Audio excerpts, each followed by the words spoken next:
Kahilingang magkaanak o magkaasawa, ilan lang yan sa mga dahilan kung bakit tinatangkilik ng ilan nating kababayan ang pista ng Obando sa Bulacan.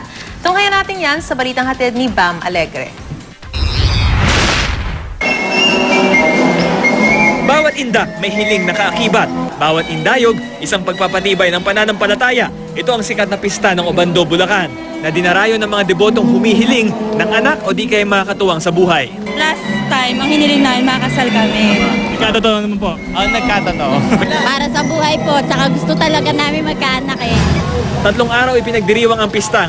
Erdes, si San Pascual Bailon ang patron para sa mga naghahanap ng asawa. Ang Sabado naman para sa mga humihiling ng anak kay Santa Clara.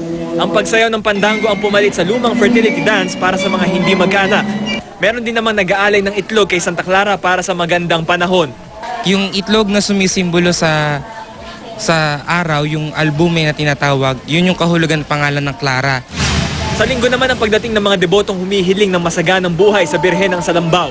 Nakakakilabot kasi mayroong mga pinanggagalingan yung mga tao. Mayroong pang galing sa Bicol, galing sa Pangasinan, galing sa ibang bansa. Pag pupunta kayo sa pista ng Obando, dapat kabisado nyo yung awit ni Santa Clara. Kaya narito si Sister Vim at si Brother Bert para ituro sa atin yan. Paano po ba yung awit ni Santa Clara?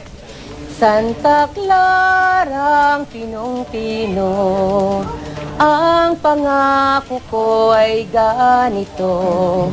Pagdating ko po sa Obando, sasayaw ako ng pandango.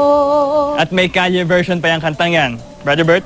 Ng asawang 13, sa gulpi walang reklamo. Siyempre hindi lang yan pagsayaw, meron din yan dance moves.